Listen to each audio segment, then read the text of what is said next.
ராமநாதன் அர்ச்சுனாவை கைது செய்ய பிடியாணை. செம்மணி மனித புதைகுழி அகழ்வு பணிகள் தற்காலிக இடைநிறுத்தம். ஆகஸ்ட் 4 முதல் மீண்டும் ஆரம்பம். சிறைச்சாலை நெரிசலை குறைக்க வீட்டுக்காவலை அறிமுகப்படுத்த யோசனை. கோட்டாபயவுக்கு எதிராக அவரது மருமகனை வாக்குமூலம் தீவிரமடையும் விசாரணை. யாழ் பொது நூலகத்தை தேக்கரையாக்கிய பாவிகளை தற்போது மக்கள் நலன் பற்றி பேசுகின்றனர். அமைச்சர் சந்திரசேகர். பிள்ளையானுக்கு மீண்டும் விளக்கமறியல். துப்பாக்கிச்சூடு நடத்தியாவது இந்திய படகுகளை கட்டுப்படுத்துங்கள். யாழ் மாவட்ட கடற்றொழிலாளர் சம்மேளனம் கடற்படையிடம் கோரிக்கை. ரஜீவ் அமரசூரிய அரசியல் நோக்கத்துடன் செயற்படுகிறார். அசித்த நிரோசன தெரிவிப்பு. பொறுப்பை நிறைவேற்ற தவறிய அமைச்சர் பதவி விலகுவதை தவிர செய்வதற்கு வேறு எதுவும் இல்லை. முஜிபுர் ரஹ்மான். EPF, ETF தொடர்பில் முக்கிய தகவல்களை வெளியிட்ட பிரதி அமைச்சர். தேசிய பால் உற்பத்தி அதிகரிக்க விசேட அவதானம். நாடாளுமன்ற உறுப்பினர் அர்ச்சுனா ராமநாதனை கைது செய்ய பிடியாணை பிறப்பிக்கப்பட்டிருந்த நிலையில் இந்த விவகாரம் இன்றைய நாடாளுமன்ற அமர்வில் பெரும் குழப்பத்தை ஏற்படுத்தியிருந்தது. இன்றைய நாடாளுமன்ற அமர்வில் அர்ச்சுனா MP கலந்து கொண்டிருந்த சந்தர்ப்பத்தில் அவரை கைது செய்ய நீதிமன்றம் பிடியாணை பிறப்பித்தது. இன்று நாடாளுமன்ற அமர்வு இருப்பதாக நீதிமன்றத்திற்கு அறிவித்த போதும் இவ்வாறு பிடியாணை பிறப்பிக்கப்பட்டுள்ளதாகவும் தனது சிறப்புரிமைகள் மீறப்பட்டுள்ளதாகவும் சபை அமர்வின் போது அர்ச்சுனா ராமநாதன் கூறியுள்ளார். இந்நிலையில் அர்ச்சுனா ராமநாதன் நாடாளுமன்றத்தில் இருந்தபோது அவரை கைது செய்ய நீதிமன்றம் எவ்வாறு பிடியாணை பிறப்பித்தது என்று எதிர்க்கட்சி நாடாளுமன்ற உறுப்பினர் ஹர்சரி சில்வா கேள்வி எழுப்பியுள்ளார். ஹர்சவின் கேள்வியை அடுத்து எதிர்க்கட்சி நாடாளுமன்ற உறுப்பினர்கள் பலரும் சபையில் கடும் கூச்சலிட்டதன் காரணமாக சபையில் பதற்றமான சூழல் ஏற்பட்டது. இதன்போது சபையில் அர்ச்சுனாவுக்கு ஆதரவாக கருத்து வெளியிட்ட எதிர்க்கட்சி தலைவர் சஜித் பிரேமதாஸ், இந்த சபையில் பங்கேற்பது நாடாளுமன்ற உறுப்பினர் அர்ச்சுனாவிற்கு ஒரு சிறப்புரிமையாகும். அவர் மக்களால் தேர்ந்தெடுக்கப்பட்ட ஒரு நாடாளுமன்ற உறுப்பினர். அவர் தனது கடமைகளை செய்வதில் இருந்த எந்த ஒரு நிறுவனமும் அவரை தடுக்க முடியாது. உறுப்பினரின் சிறப்புரிமைகளை மீறி நீங்கள் இந்த தீர்ப்பை வழங்கக்கூடாது என்று சுட்டிக்காட்டினார். பிரதேச சபாநாயகர், இந்த விடயத்தில் என்னால் அறிவிப்புகள் எதனையும் விடுக்க முடியாது. இது நீதிமன்ற விடயமாகும் என்றார். இதன்போது நீங்கள் நீதிமன்றத்திற்கு வருகை தராமை தொடர்பில் அறிவித்துள்ளீர்களா? இது பற்றி கடிதம் அனுப்பியுள்ளீர்களா என்று பிரதேச சபாநாயகர் அர்ச்சுனா MPயை பார்த்து கேள்வி எழுப்பினார். இதற்கு பதிலளித்த அர்ச்சுனா, எனது சட்டத்திறனிகள் நீதிமன்றத்திற்கு சென்றுள்ளனர். அத்துடன் நான் இந்த சபையில் இருக்கின்றேன், பேச்சாளர் பட்டியலிலும் இருக்கின்றேன் என்றார். இதனையடுத்து குறுக்கிட்ட பிரதியமைச்சர் சுனில் வட்டகல, நாடாளுமன்ற உறுப்பினராக இருந்தாலும் விசேட தேவைகள் இருந்தால் அவர் வழக்கு விசாரணைக்காக நீதிமன்றத்தில் முன்னிலையாக வேண்டும் என்று குறிப்பிட்டுள்ளார். எனினும் ஒழுங்கு பிரச்சினை ஒன்றை எழுப்பி கருத்து வெளியிட்ட நாடாளுமன்ற உறுப்பினர் சுஜீவ சேனசிங்க, இது அனைத்து நாடாளுமன்ற உறுப்பினர்களிடம் பொதுவான பிரச்சினை என்றும் இது குறித்து பொதுவான தீர்மானம் ஒன்றை நாடாளுமன்றம் எடுக்க வேண்டும் என்றும் கோரிக்கை விடுத்தார். இதன்போது அமைச்சர் அனுர கருணாதிலக்கு, இவ்விடயத்தில் ஒரு பக்கம் தொடர்பில் மட்டுமே கதைக்கப்படுகின்றது. நீதிமன்றத்தில் என்ன நடந்தது என்று தெரியாது. இதனால் சரியான விளக்கம் இன்றி தீர்மானங்களை கொடுக்க முடியாது. பாராளுமன்ற உறுப்பினருக்கு அநீதி நடந்திருந்தால் அது தொடர்பில் நடவடிக்கை எடுக்கலாம். இல்லாவிட்டால் MP பக்கத்தில் எடுத்திருக்க வேண்டிய நடவடிக்கை எடுக்கப்பட்டதா என்று பார்க்க வேண்டும் என்றார். எவ்வாறாயினும் அந்த சமயம் சபைக்கு தலைமை தாங்கிய பிரதி சபாநாயகர் ரிஷ்வி சாலி, இந்த நேரத்தில் தன்னால் ஒரு உத்தரவை பிறப்பிக்க முடியாது என்றும் இந்த விடயம் தொடர்பில் நாடாளுமன்றம் உரிய கவனத்தை செலுத்தும் என உறுதியளித்தார். தாம் பதவி விலக வேண்டும் என நாட்டு மக்கள் கோரவில்லை எனவும் ஊழல் குற்றச்சாட்டுகளுடன் தொடர்புடையவர்களும் பிணையில் உள்ளவர்களுமே பதவி விலகுமாறும் கோரிக்கை விடுப்பதாகவும் நீதி மற்றும் தேசிய ஒருமைப்பாடு அமைச்சர் ஹர்சன நாணயக்கார தெரிவித்துள்ளார். பாராளுமன்றத்தில் கருத்து வெளியிட்ட போதே அமைச்சர் இதனை தெரிவித்தார். என்னை பதவி விலகுமாறு நாட்டு மக்கள் குறிப்பிடவில்லை. ஊழல்வாதிகளும் பிணையில் உள்ளவர்களுமே தான் நான் பதவி விலக வேண்டும் என கூறுகின்றனர். நான் பதவி விலகப் போவதில்லை. அதற்கான எந்த ஒரு அவசியமும் கிடையாது என்று அவர் தெரிவித்தார். நீதித்துறை மற்றும் தேசிய ஒருமைப்பாடு தொடர்பான பொறுப்புகள் தொடர்ந்து முன்னெடுத்து வருவதாகவும் அரசாங்கத்தில் மக்கள் ஆணைக்கு அமைவாக தனது கடமைகளை நிறைவேற்றுவதாகவும் அவர் குறிப்பிட்டார். அமைச்சரின் இந்த கருத்து அவரை பதவி விலகுமாறு முன்வைக்கப்பட்டுள்ள கோரிக்கைகளுக்கு பதிலளிக்கும் வகையில் வெளியிடப்பட்டுள்ளமை குறிப்பிடத்தக்கது.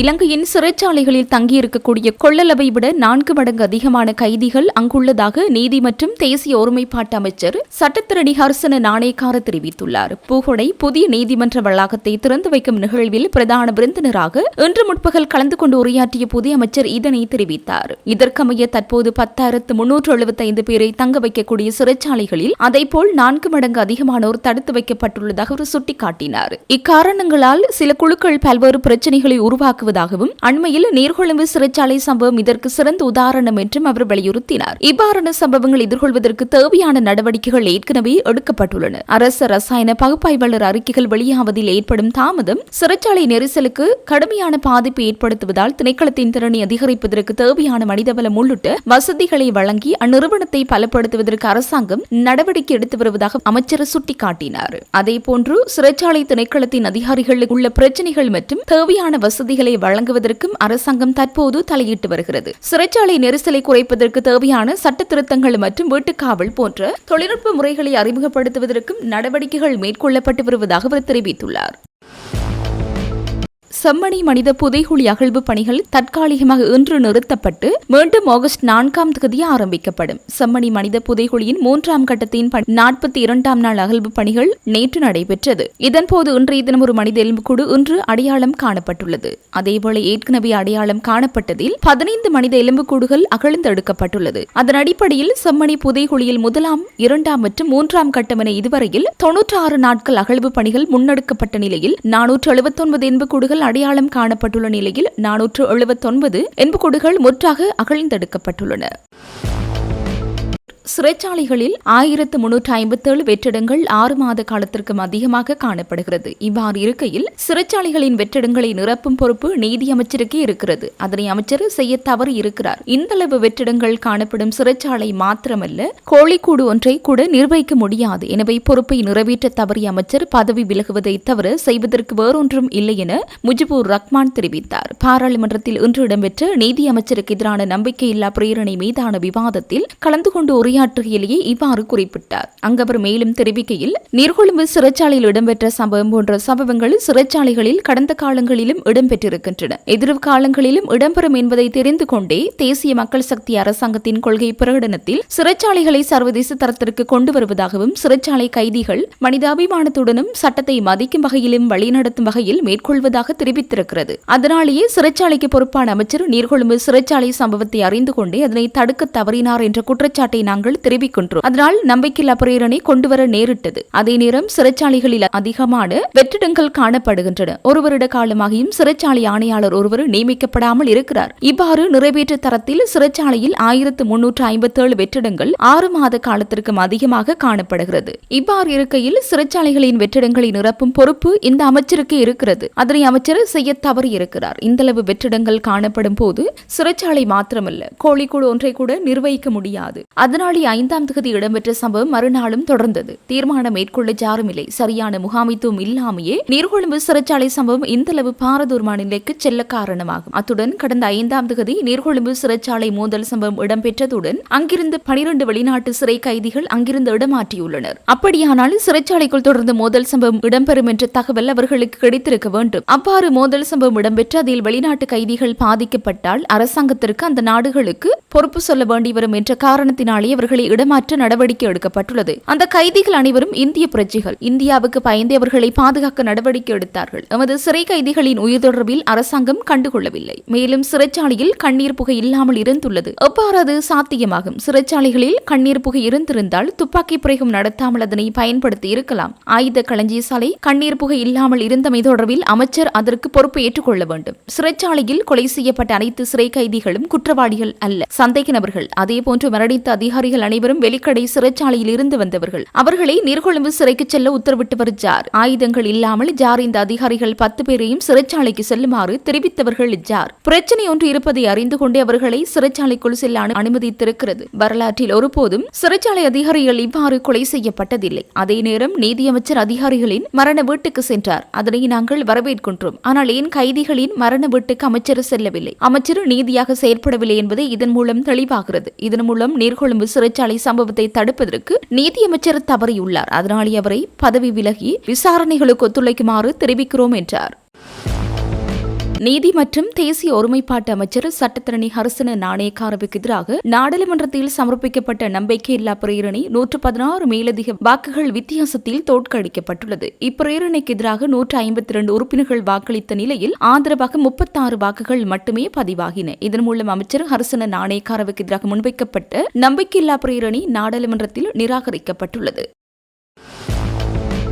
1983 கருப்புச்சூளை கலவரத்தில் மலையக மக்களையும் ஐக்கிய தேசிய கட்சியினரை நாசமாக்கினார்கள். தமிழர்களின் இதயமாக கருதப்படும் யாழ் பொது நூலகத்தை தீக்கிரையாக்கிய பாவிகளை தற்போது மக்கள் நலன் பற்றி பேசுகின்றனர் என கடற்றொழில் நீரியல் மற்றும் கடல் வளங்கள் அமைச்சர் ராமலிங்கம் சந்திரசேகர் தெரிவித்தார். கருப்புச்சூளை கலவரம் தொடர்பில் நாடாளுமன்றத்தில் நேற்று நடைபெற்ற சபை ஒத்திவைப்பு வேளை பிரேரணை மீதான விவாதத்தில் உரையாற்றுகையில் அவர் இவ்வாறு தெரிவித்தார். அவர் மேலும் உரையாற்றுகையில் 1983 ஆண்டில் இடம்பெற்ற கருப்பு ஜூலை தொடர்பான அந்த அனுபவங்களை பகிர்ந்து கொள்வதற்கும் அதே போன்று மீண்டும் அவ்வாறான ஒரு கருப்பு ஜூலை ஏற்படாது இருப்பதற்கு அதை தடுத்துக் கொள்வதற்கும் அதே நேரத்தில் இந்த நாட்டில் 1983 ஆண்டு எங்களுக்கு இல்லாது போனதை மீண்டும் கட்டி எழுப்புகின்ற இந்த நாட்டில் தமிழ் சிங்கள முஸ்லிம் மக்கள் மத்தியில் ஒரு ஐக்கியத்தை ஏற்படுத்துகின்ற ஒரு செயற்பாட்டுக்காகவே நாங்கள் இன்றைக்கு இந்த பிரேரணை கொண்டு வந்திருக்கின்றோம். ஒன்று.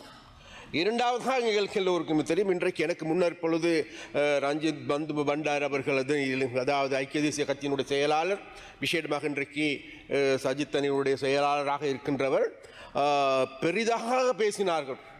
அதை பேசி கொண்டிருக்கின்ற பொழுது எனக்கு நன்றாக இருக்கும், அதாவது அவருக்கு பின்னால் இருக்கின்றார் ராதாகிருஷ்ணன் அவர்கள். ராதாகிருஷ்ணன் அவர்களுக்கு தெரியும், நுவரலியாவை எரித்து சாம்பலாக்கியவன் யார் என்பது உங்களுக்கு நன்றாக தெரியும். 1983 ஆண்டு நுவரெலியா மாவட்டத்துக்கு அன்றைய காலகட்டங்கள் உங்களுக்கு எல்லோருக்குமே தெரியும். அன்றைய காலகட்டங்களில் மகாபலி அமைச்சராக இருந்த காமினி திசாநாயக்க அவர்கள் எங்களுடைய வீடு வீடாக சென்று எங்களுடைய கடைகள் மாத்திரமல்ல எங்களுடைய யோகா ஸ்டோர்ஸ் என்கின்ற ஒரு நூலகம் இருந்த கடையை, அங்கே இருக்கின்ற பெண்களை, அங்கே இருக்கின்ற எங்களுடைய பிள்ளைகளை நாசமாக்கிய பாவித்தனமான நடவடிக்கைகள் எடுக்கின்ற இந்த ஐக்கிய தேச இந்த ரஞ்சித் மதுப பண்டார் அவர்களுடைய கட்சியாக ஒன்றை மறந்துவிடக்கூடாது. அது மாத்திரமல்ல என்ற ஒன்றை நாங்கள் சுட்டிக்காட்ட வேண்டும். பதுளை எரிக்கின்ற பொழுது அன்றைக்கு இராணுவத்தினர் பின்னால் வந்து அந்த தமிழர்களுடைய கடைகளுக்கு முன்னால் சோக்கில் கோடு போட்டு சென்றார்கள்.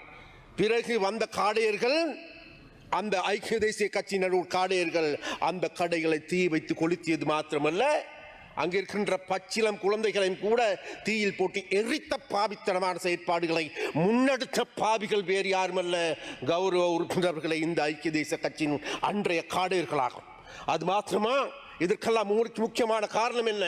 அன்றைய இவர்களுக்கு எங்களுக்கு எல்லோருக்குமே தெரியும், 1978 ஆண்டு இந்த நாட்டில் ஆட்சி அதிகாரத்துக்கு வந்தார்கள். அது மாத்திரமல்ல, திறந்த பொருளாதாரத்தை கொண்டு வந்தார்கள். அந்த திறந்த பொருளாதாரத்தை நடைமுறைப்படுத்தப்பட வேண்டும்.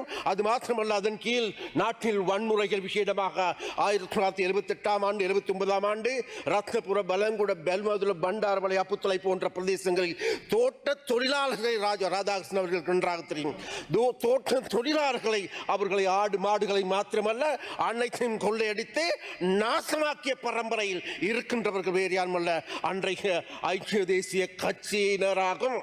அது மாத்திரமல்ல பிறகு அவை எல்லாவற்றுக்கும் மேலாக 1979 ஆண்டு நாட்டின் அவசர கால சட்டத்தை நடைமுறைப்படுத்திய பாவிகள், பயங்கரவாத தடுப்பு சட்டத்தை கொண்டு வந்த பாவிகள், அதன் மூலமாக இந்த நாட்டில் தமிழர்களை புண்டோடு அழிக்கின்ற நடவடிக்கை எடுத்தவர்கள் வேறு யாருமல்ல, இந்த பாவித்தனமான அன்றைய ஜேஆர் என்கின்ற நபராகும். அது மாத்திரமா? 1981 ஆண்டு இந்த நாட்டில் விசேடமாக வடகிழக்கில் இருக்கின்ற இளைஞர்கள், தமிழ் இளைஞர்கள் தாங்களுடைய அதாவது விசேடமாக ஜனநாயக ரீதியான எதிர்பார்ப்பு, அது மாத்திரமல்ல அவர்கள் வாக்கின் மீது நம்பிக்கை வைத்து விசேடமாக மாவட்ட அபிவிருத்தி சபை தேர்தலில் போட்டியிட்டார்கள், செயற்படுகின்ற பொழுது அந்த மாவட்ட அபிவிருத்தி சபை என்கின்ற அந்த நம்பிக்கைக்கு, ஓட்டின் மீது இருந்த நம்பிக்கைக்கு வேட்டு வைத்து அன்றைக்கு விசேடமாக 1981 ஆண்டு அதாவது தேர்தலில் மோசடி செய்து அதை கொள்ளையடித்தது மாத்திரமல்ல, அதன் மூலமாக தமிழர்கள் மத்தியில் இருந்த எங்களுக்கு சொந்தமாக இருந்த எங்களுடைய இதயமாக கருதப்பட்ட யாழ் நூலகத்தை எரித்து சாம்பலாக்கி 97,000 புத்தகங்களை கொளுத்திய பாவித்தனமான நபர்கள் வேறு யாருமல்ல, இந்த காமினி ஜெயவிக்ரமா என்கின்றவன், இந்த காமினி சனாக்கி என்கின்றவன், சிறில் மத்தியும் என்கின்றவன் அன்றைக்கு யாழ்ப்பாணத்திற்கு சென்று அங்க இருக்கின்ற முதலில் தேர்தல் மோசடி செய்தார்கள். பிறகு அங்கு இருக்கின்ற மக்களுடைய வாழ்வாதாரமாக இருக்கின்ற இதயமாக கருதப்பட்ட யாழ் நூலகத்தை எரித்து சாம்பலாக்கிய பாவிகள் வேறு யாருமல்ல உறுப்பினர் அவர்களே, இந்த ஐக்கிய தேசிய கட்சியாகும். அந்த ஐக்கிய தேசிய கட்சிக்கு பின்னால் ஓடுகின்றவர்கள், அந்த ஐக்கிய தேசிய கட்சியில் இருக்கின்ற காலை நக்கி பிழைக்கின்றவர்கள் இன்றைக்கு எங்களை பார்த்து எள்ளி நகையாடுகின்ற நடவடிக்கைகளை முன்னெடுக்கின்றார். அதனால் அந்த மாதிரியான பைத்தியக்காரர்கள், மோசடிக்காரர்கள், அந்த மாதிரியான முட்டாள்களோடு எங்களுக்கு எந்த விதமான வாதம் கிடையாது. அதே போன்று கௌரவ உறுப்பினர்களை, அது மாத்திரமல்ல விசேடமாக இதை நாங்கள் அரசியல் ரீதியான செயற்பாடாக கருதுவதற்கான காரணம் தான் வேறு விதமல்ல. விசேடமாக எங்களுக்கு எல்லோருக்குமே தெரியும், 1982 ஆண்டு நாட்டின் சர்வஜன வாக்கெடுப்பு நடந்தது. சர்வஜன வாக்கெடுப்பு என்பது மோசடியான வாக்கெடுப்பு. விசேடமாக வடகிழக்கில் இருந்த தமிழர்களுடைய எந்த விதமான எதிர்பார்ப்புகளை, அங்கு இருக்கின்ற மக்களுடைய ஜனநாயக உரிமைகளை மதிக்காத ஒரு தேர்தல் தான் வேறு எதுவுமல்ல, சர்வஜன வாக்கெடுப்பு. அந்த வாக்கெடுப்புக்கு எதிராக, அந்த மோசடிக்கு எதிராக அன்றைய காலங்களில் எங்களுடைய தலைவராக இந்த ரோகண விஜயவீரா அவர்கள் வழக்கு தாக்கல் செய்தார்கள். வழக்கு தாக்கல் செய்ததன் பிறகு அந்த வழக்கு முதலாவது விசாரணை, இரண்டாவது விசாரணையின் பொழுது முடிவுகள் வருகின்றது.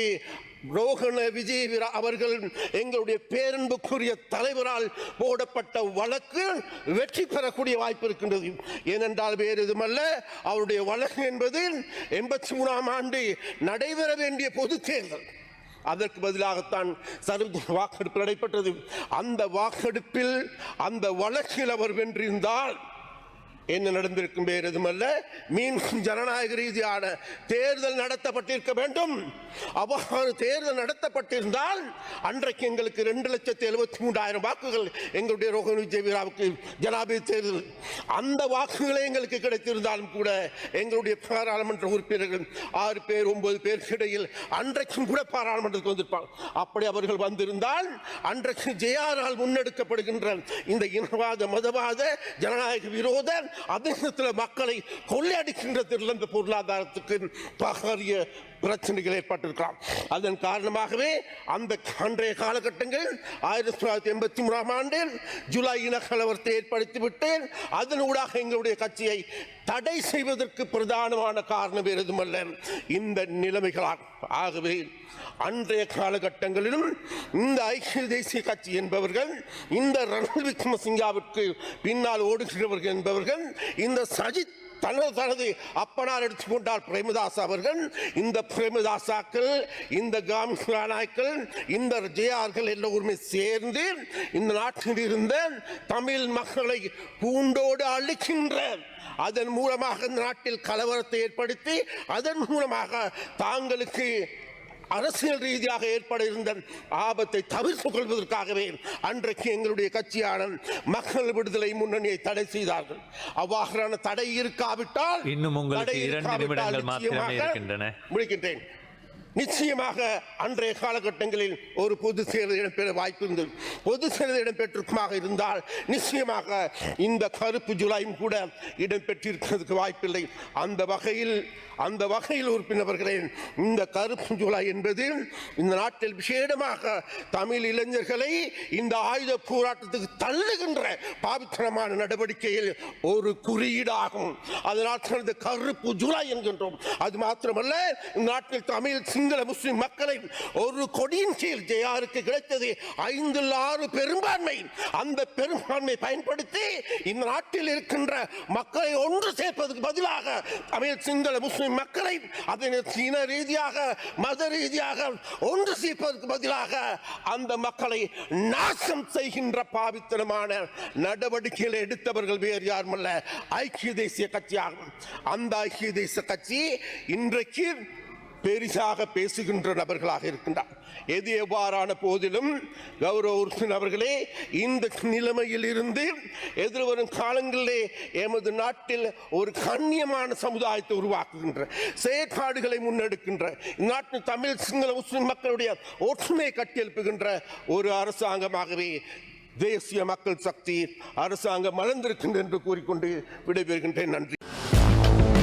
முன்னாள் ஜனாதிபதி கோட்டாபய ராஜபக்சவின் சகோதரியின் மகன் கோட்டாபயவுக்கு எதிராக கொழும்பு மத்திய குற்றப்புலனாய்வு பிரிவில் வாக்குமூலம் அளித்துள்ளார். இந்த வாக்குமூலத்தில் அடங்கியுள்ள தகவல்களின்படி கோட்டாபய ராஜபக்சவுக்கு பாரிய சிக்கல் ஏற்படுவதோடு சட்டத்திலிருந்து தப்பிக்க முடியாத நிலைமை ஏற்படும் என தெரிய வந்துள்ளது. கொழும்பு மத்திய குற்றப்புலனாய்வு பிரிவினால் கோட்டாபய ராஜபக்ச மற்றும் சுகேஸ்வர பண்டார் ஆகியோருக்கு எதிராக பொதுச்சொத்து சட்டத்தின் கீழ் விசாரணை நடத்தப்பட்டு வருகிறது. கோட்டாபய ராஜபக்ச ஜனாதிபதியாக இருந்தபோது சுகேஸ்வர பண்டார் அவருடைய தனிப்பட்ட செயலாளராக பணியாற்றினார். அதற்காக அவர் சம்பளம் பெற்றார். அது மட்டுமின்றி ரணில் விக்ரம்சிங்க ஜனாதிபதியான பின்னரும் விசேட ஜனாதிபதி திட்டத்தை உருவாக்கி அதிலிருந்தும் அவருக்கு சம்பளம் வழங்கப்பட்டுள்ளது. இந்த சம்பவம் தொடர்பிலும் கொழும்பு மத்திய குற்றப்புலனாய்வு பிரிவு கோட்டாபய ராஜபக்சவிடமும் வாக்குமூலம் பெற்றிருந்தது. தற்போது சுகேஸ்வர பண்டார கைது செய்யப்பட்டு விளக்கமறியலில் வைக்கப்பட்டுள்ளார். இது தொடர்பில் கொழும்பு மத்திய குற்றப்புலனாய்வு பிரிவு கோட்டாபய ராஜபக்சவிடம் 2 வாக்குமூலங்களை பெற்றுள்ளது. முதல் வாக்குமூலத்தில் சுகேஸ்வர பண்டாரவிற்கு தனிப்பட்ட செயலாளர் என்ற முறையில் இந்த சம்பளம் வழங்கப்பட்டது என்று அவர் கூறியுள்ளார். ஆனால் 2வது வாக்குமூலத்தில் அந்த சம்பளம் சுகேஸ்வரவிற்கு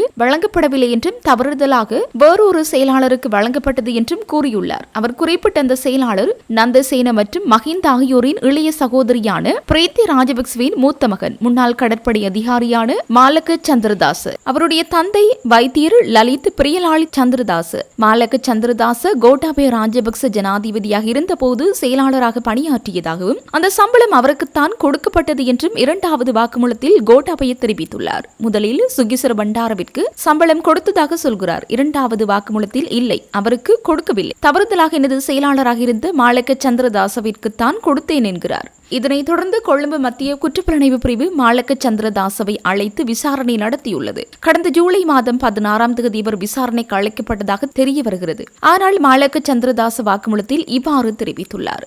நான் 1% கூட வாங்கவில்லை. கோட்டாபய ராஜபக்ச மாமா சொல்வது அப்பட்டமான பொய் என்று தெளிவாக தெரிவித்துள்ளார். நான் எந்த ஒரு சந்தர்ப்பத்திலும் கோட்டாபய ராஜபக்சவின் அரசியல் நடவடிக்கைகளில் ஈடுபடவில்லை. வேறு எந்த ஒரு பதவியிலேயோ பணியாற்றவில்லை. எந்த ஒரு பணமோ கொடுப்பனவோ வாகனமோ அல்லது வேறு எதுவும் நான் பெறவில்லை. அப்படி ஏதேனும் சொல்லியிருந்தால் கோட்டாபய ராஜபக்ச மாமா சொல்வது அப்பட்டமான பொய் என்று தெளிவாக தெரிவித்துள்ளார்.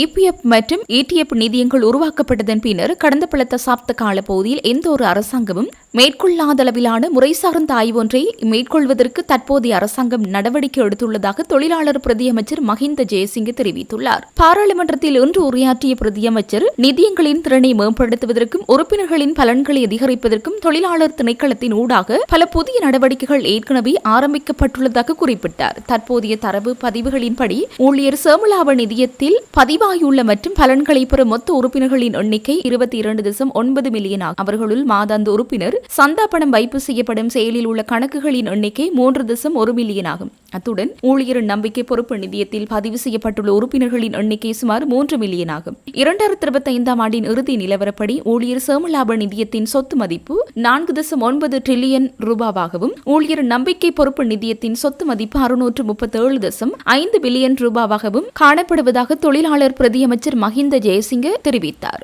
அங்கவர் மேலும் கருத்து தெரிவிக்கையில் 2025ஆம் ஆண்டிற்கான செயலில் உள்ள முதலாளிமார்களின் எண்ணிக்கை 1,01,000 எனவும் அதில் அரசு துறை சார்ந்த முதலாளிமார்களின் எண்ணிக்கை 376 எனவும் குறிப்பிட்டார். பணம் செலுத்த தவறிய தனியார் மற்றும் அரசு துறை நிறுவனங்களிடமிருந்து நிலுவைத் தொகை அறவிட்டுக் கொள்ளும் செயற்பாட்டை தொழிலாளர் திணைக்களம் தற்போது விரைவுபடுத்தியுள்ளதாகவும் பிரதியமைச்சர் தெரிவித்தார். தொழிலாளர் திணைக்களம் மற்றும் மத்திய வங்கியின் வரவு அமைப்புகளை ஒருங்கிணைத்து புதிய தரவு அமைப்பின் கீழ் பணியாற்றுவதற்காக புதிய மென்பொருள் ஒன்று தற்போது உருவாக்கப்பட்டு வருவதாகவும் அவர் அங்கு தெரிவித்தார். அத்துடன் ஊழியர் பதிவு உள்ளிட்ட பல EPF சேவைகளை இணையவழி ஊடாக மேற்கொள்வதற்காக டிஜிட்டல் EPF வசதி கடந்த டிசம்பர் மாதம் உத்தியபூர்வமாக ஆரம்பிக்கப்பட்டுள்ளதாகவும் அவர் தெரிவித்தார். இந்த மறுசீரமைப்புகள் மற்றும் எதிர்கால திட்டங்களின் ஊடாக ஒரே சேவை சாளரத்தின் மூலம் EPF மற்றும் ETF ஆகிய இரு நிதியங்களுக்கும் உரிய அனைத்து சேவைகளையும் ஒரே இடத்தில் பெற்றுக்கொள்ளும் வாய்ப்பு உறுப்பினர்களுக்கு கிடைக்கும் என்றும் அமைச்சர் மேலும் தெரிவித்தார். அங்கு தொடர்ந்தும் தெரிவித்த அமைச்சர் ஊழியர் சேமலாப நிதியத்தில் பதிவாகியுள்ள மற்றும் பலன்களை பெறும் மொத்த உறுப்பினர்களின் எண்ணிக்கை 22.9 மில்லியன் ஆகும். மேற்குறிப்பிட்ட உறுப்பினர்களுள் மாதாந்தம் உறுப்பினர் பணம் வைப்பு செய்யப்படும் கணக்குகளின் எண்ணிக்கை 3.1 மில்லியன் ஆகும். ஊழியர் நம்பிக்கை பொறுப்பு நிதியத்தில் பதிவு செய்யப்பட்டுள்ள உறுப்பினர்களின் எண்ணிக்கை சுமார் 3 மில்லியன் ஆகும். 2025ஆம் ஆண்டின் இறுதி நிலவரப்படி ஊழியர் சேமலாப நிதியத்தின் சொத்து மதிப்பு 4.9 டிரில்லியன் ரூபாவாகும். அதேபோன்று ஊழியர் நம்பிக்கை பொறுப்பு நிதியத்தின் சொத்து மதிப்பு செலவு 637.5 மில்லியன் ரூபாவாகும். 2025 ஆண்டிற்கான செலவில் உள்ள முதலாளிமார்களின் எண்ணிக்கை 1,01,000 ஆகும். அரசு துறையின் முதலாளிமார்களின் எண்ணிக்கை 376 ஆகும். EPF நிதியங்கள் உருவாக்கப்பட்டதன் பின்னர் எந்த ஒரு அரசாங்கமும் இதுவரை இத்தகைய முறை சார்ந்த ஆய்வொன்றை மேற்கொண்டதில்லை. EPF நிதியம் 1958 ஆண்டு சட்டத்தின் மூலமும் ETF நிதியமும் 1980 ஆண்டும் உருவாக்கப்பட்டன. அன்று முதல் இதுவரை இத்தகைய எந்த ஒரு ஆய்வும் இந்த இடைப்பட்ட காலத்தில் செய்யப்படவில்லை. இருப்பினும் தொழிலாளர் திணைக்களம் பின்வருமாறு செயற்படும். பணம் செலுத்த தவறும் அரசு மற்றும் தனியார் துறை நிறுவனங்களிடமிருந்து நிலுவையை அறவிடும் செயற்பாடு விரைவுபடுத்தப்பட்டுள்ளது. உதாரணமாக அரசு துறையின் நிலுவையில் உள்ள சேமலாப நிதியங்களுக்காக 2026 மூலமாக 3.4 பில்லியன் ரூபாய் ஒதுக்கப்பட்டுள்ளது. அது மட்டுமின்றி தற்போது திறந்த பிடியாணைகள் மற்றும் செயலிழந்துள்ள வழக்குகளை மீண்டும் செயல்படுத்துவதற்கான அவசர நடவடிக்கைகள் ஆரம்பிக்கப்பட்டுள்ளன. தொழிலாளர் திணைக்களம் மற்றும் மத்திய வங்கியின் தரவு அமைப்புகளை ஒருங்கிணைத்து புதிய தரவு அமைப்பின் கீழ் பணியாற்றுவதற்காக புதிய மென்பொருள் ஒன்று உருவாக்கப்பட்டு வருகிறது. அதேபோன்று ஊழியர் சேமலாப நிதியத்தின் சேவை மற்றும் ஊழியர் பதிவுகளை இணையவழி முறையில் மேற்கொள்வதற்காக டிஜிட்டல் EPF வசதிகளை ஏற்கனவே நாங்கள் வழங்கியுள்ளோம். கடந்த டிசம்பர் மாதம் அதனை நாங்கள் அங்குரார்ப்பணம் செய்தோம் என்றார். இலங்கையின் நாளாந்த பால் தேவையில் 43% மாத்திரமே உள்நாட்டில் உற்பத்தி செய்யப்படுவதாக விவசாய பிரதியமைச்சர் நாமல் கருணாரத்ன இன்று பாராளுமன்றத்தில் தெரிவித்தார். தொகை மதிப்பு மற்றும் புள்ளிவிபர திணைக்களத்தின் தரவுகளின் அடிப்படையில் இந்த தகவல் வெளியாகியுள்ளதாக அவர் கூறினார். இதன் காரணமாக வருடாந்த பால் உற்பத்தியை 410 மில்லியன் லீட்டரிலிருந்து 1200 மில்லியன் லீட்டராக அதிகரிப்பதற்கு இவ்வருட வரவு செலவு திட்டத்தில் 1000 மில்லியன் ரூபாய் ஒதுக்கப்பட்டுள்ளதாகவும் பிரதியமைச்சர் இதன்போது சுட்டிக்காட்டினார். பால் உற்பத்தி அதிகரிக்கும் நோக்கில் நெக்கவரட்டிய விலங்கு வளர்ப்பு பண்ணை அபிவிருத்தி செய்வதற்காக மேலும் 1000 மில்லியன் ரூபாய் நிதி ஒதுக்கப்பட்டுள்ளதாகவும் அமைச்சர் குறிப்பிட்டார். எதிர்காலத்தில் நாட்டுக்கு தேவையான உயர்தர இனப்பசுக்கள் உருவாக்கும் ஒரு மைய பண்ணையாக நெக்கவரட்டிய பண்ணையை மாற்றுவதற்கு எதிர்பார்ப்பதாகவும் அவர் தெரிவித்தார். நெக்கவரட்டிய பால் பண்ணை அபிவிருத்தி திட்டத்தின் கீழ் மேலும் பல செயற்திட்டங்கள் தற்போதும் நடைமுறைப்படுத்தப்பட்டு வருவதாகவும் அவர் சுட்டிக்காட்டினார். இதற்கு மேலதிகமாக உள்நாட்டு பால் பண்ணையாளர்களின் வாழ்க்கை தரத்தை உயர்த்துவதற்கும் அவர்களை ஊக்குவிப்பதற்கும் அரசாங்கம் தலையிட்டுள்ளதாகவும் அமைச்சர் தெரிவித்தார். முன்னாள் ராஜ்யாங்க அமைச்சர் பிள்ளையான் என்ற சிவனேஸ்வரை சந்திரகாந்தன் எதிர்வரும் 4ஆம் தேதி வரையில் மீண்டும் விளக்கமறியலில் வைக்குமாறு நீதிமன்றம் உத்தரவிட்டுள்ளது. இது தொடர்பான வழக்கு இன்றைய தினம் மட்டக்களப்பு நீதவான் நீதிமன்றத்தில் எடுத்துக் கொள்ளப்பட்ட போது பிள்ளையான் தொலைக்காணொலி தொழில்நுட்பத்தின் ஊடாக முன்னிலைப்படுத்தப்பட்டதுடன் ஏனைய 2 சந்தேக நபர்களும் நீதிமன்றத்தில் முன்னிலைப்படுத்தப்பட்டனர். இந்நிலையில் இருதரப்பு வாதங்களையும் ஆராய்ந்த நீதவான் முன்னாள் ராஜ்யாங்க அமைச்சர் பிள்ளையானை எதிர்வரும் 4ஆம் தேதி வரையில் விளக்கமறியலில் வைக்குமாறு நீதவான் உத்தரவிட்டுள்ளார். கிழக்கு மாகாணத்தின் பல பகுதிகளில் T-56 துப்பாக்கிகளால் 5 நபர் சுட்டுக் கொலை செய்யப்பட்ட சம்பவம் தொடர்பில் சிவனேஸ்வரை சந்திரகாந்தன் உள்ளிட்ட 2 சந்தேக நபர்களுக்கு எதிராக குற்றப்புலனாய்வு திணைக்களம் மட்டக்களப்பு நீதவான் நீதிமன்றத்தில் அறிக்கை தாக்கல் செய்திருந்தது. இந்த 5 மனித கொலை சம்பவங்களிலிருந்தும் 3வது சந்தேக நபராக சிவனேஸ்வரை சந்திரகாந்தன் பெயரிடப்பட்டுள்ளமை குறிப்பிடத்தக்கது. நடைபெறவுள்ள மாகாண சபை தேர்தலில் மேல் மாகாண முதலமைச்சர் வேட்பாளர் பதவியை தருகின்றேன். நீதிபதிகளின் பதவி உயர்வு தொடர்பில் கடும் எதிர்ப்பை வெளிப்படுத்தவும் அதற்குரிய நடவடிக்கைகளை முன்னெடுக்குமாறும் எதிர்க்கட்சித் தலைவர் சஜித் பிரேமதாச இலங்கை சட்டத்திறனிகள் சங்கத்தின் தலைவர் ரஜீப் அமரசூரியவுக்கு உறுதியளித்துள்ளார். சட்டத்திறனிகள் சங்கத்தின் தலைவர் உட்பட ஒரு சிலர் தற்போது அரசியல் டீலுக்காக குரல் கொடுக்கிறார்கள் என தேசிய மக்கள் சக்தியின் பாராளுமன்ற உறுப்பினர் அசித்த நிரோசன தெரிவித்தார். பாராளுமன்றத்தில் இன்று நடைபெற்ற நீதியமைச்சருக்கு எதிரான நம்பிக்கையில்லா பிரேரணை மீதான விவாதத்தில் உரையாற்றுகையில் மேற்கண்டவாறு குறிப்பிட்டார். அவர் மேலும் உரையாற்றியதாவது போதைப்பொருள் மற்றும் பாதாள குழுக்களுக்கு எதிராக நடவடிக்கைகளை தீவிரப்படுத்தியுள்ளதால் பெருமளவிலானோர் கைது செய்யப்பட்டுள்ளார்கள். அதனால் சிறைச்சாலை கட்டமைப்பில் நெரிசல் தீவிரமடைந்துள்ளதாக எதிர்க்கட்சியினர் குற்றம் சாட்டுகிறார்கள். சிறைச்சாலை நெரிசல் என்பதால் குற்றச்செயல்களுக்கு எதிராக நடவடிக்கைகள் எடுக்காமல் இருக்க முடியுமா? நீதித்துறை அச்சுறுத்தல் என்று குறிப்பிட்டுக் கொண்டு எதிர்க்கட்சியின் சகல உறுப்பினர்களும் எதிர்க்கட்சி தலைவர் அலுவலகத்தில் ஒன்றிணைந்துள்ளார்கள். வழக்கு விசாரணைகள் துரிதமடைந்துள்ளதால் இவர்கள் அனைவரும் இன்று ஒன்றிணைந்துள்ளார்கள்.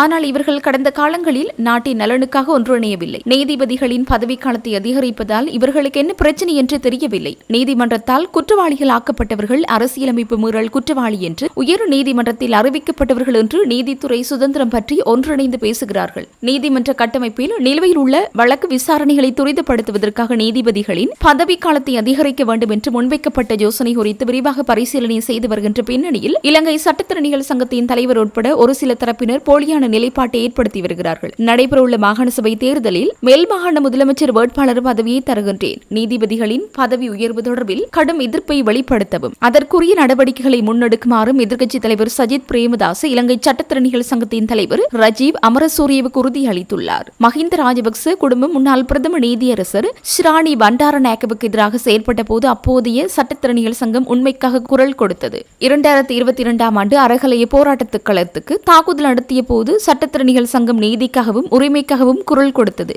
ஆனால் தற்போது சட்டத்திறனிகள் சங்கத்தின் தலைவர் உட்பட ஒரு தரப்பினர் அரசியல் டீலுக்காக குரல் கொடுக்கிறார்கள் என்றார்.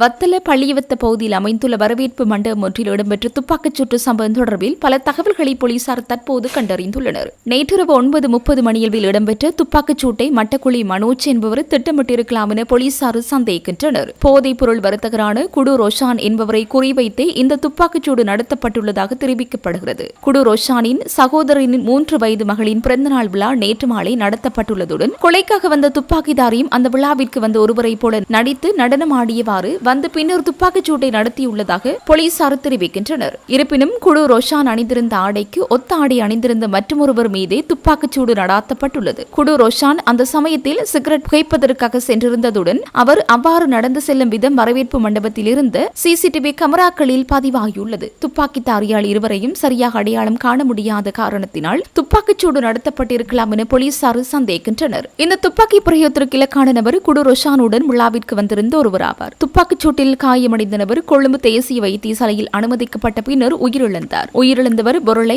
வனத்தமுள்ள பகுதியைச் சேர்ந்த வனத்தே சுமத் என்பவர் ஆவார். சம்பவத்தின் பின்னர் துப்பாக்கிதாரி தப்பியோடும் சிசிடிவி காணொளியும் வெளியாகியுள்ளது. போலீசார் மேற்கொண்ட சோதனைகளை அடுத்து நேற்றிரவு துப்பாக்கிதாரி வந்து சென்ற கார் ஜாயல பகுதியில் கைவிடப்பட்ட நிலையில் மீட்கப்பட்டுள்ளது. இச்சம்பவம் தொடர்பான மேலதிக விசாரணைகள் கலனி பிரிவுக்கு பொறுப்பான சிரேஷ்ட போலீஸ் அத்தியட்சகர் நுவான் அசங்கவின் வழிகாட்டலின் கீழ் 5 போலீஸ் குழுக்களால் முன்னெடுக்கப்பட்டுள்ளன.